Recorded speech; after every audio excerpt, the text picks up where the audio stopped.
আজকের ভিডিওটি হচ্ছে মডিউল 1 ইন্ট্রোডাকশন টু জাভাস্ক্রিপ্টের উপরে কুইজ। আজকের ভিডিওতে আপনারা কিছু কোয়েশ্চেন পাবেন যা পুরো মডিউল 1 এর উপর করা। আপনারা যদি পুরো টিউটোরিয়ালটি দেখে থাকেন তাহলে এই কোয়েশ্চেনগুলো আপনাদের জন্য খুব ইজি হওয়ার কথা। আপনারা একটি খাতা নিয়ে ভিডিওটি পজ করে করে প্রতিটি কোয়েশ্চেনের আনসার খাতায় লিখে ফেলুন। ভিডিওর শেষের দিকে মডিউল কুইজগুলোর উত্তর দেওয়া আছে, আপনারা মিলিয়ে দেখুন যে কতটি কোয়েশ্চেনের উত্তর সঠিক দিতে পেরেছেন। যদি মনে হয় কোনো টপিক্সের ব্যাপারে এখনও আইডিয়া ক্লিয়ার না, আমি বলবো যে পুনরায় ওই টপিক্সগুলো দেখে নেয়া।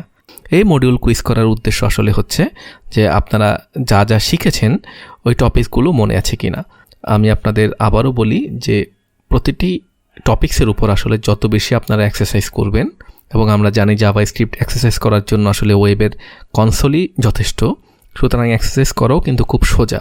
তো যত বেশি এক্সারসাইজ করবেন এত বেশি এররের সম্মুখীন হবেন, এবং এররগুলো থেকে যখন আপনারা এররগুলো রিমুভ করতে পারবেন এবং পুনরায় কোড রান করাতে পারবেন সাকসেসফুলি, ওই শেখাটা আসলে খুব ভ্যালুয়েবল হবে এবং ওই শেখাটা আপনাদের মনে থাকবে।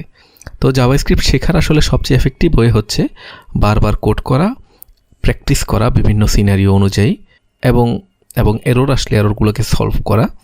এভাবে শুধু জাভাস্ক্রিপ্টই না, আসলে যে কোনো প্রোগ্রামিং ল্যাঙ্গুয়েজ শেখার জন্য এটা খুবই এফেক্টিভ একটি ওয়ে। তো আজকের ভিডিওটির শেষে আমাদের মডিউল 1 শেষ হবে, আমরা তারপর মডিউল 2তে চলে যাব। ওখানে জাভাস্ক্রিপ্টের আরও কিছু অ্যাডভান্স টপিকস থাকবে। আমাদের প্রতি অনুরোধ থাকবে যে মডিউল 1-এর ব্যাপারে ধারণা একেবারে ক্লিয়ার না করে মডিউল 2তে মুভ না করা। আপনারা চেষ্টা করুন যে মডিউল 1-এর ব্যাপারে পুরোপুরি স্বচ্ছ একটি ধারণা নেওয়া, তারপর মডিউল 2তে মুভ করুন।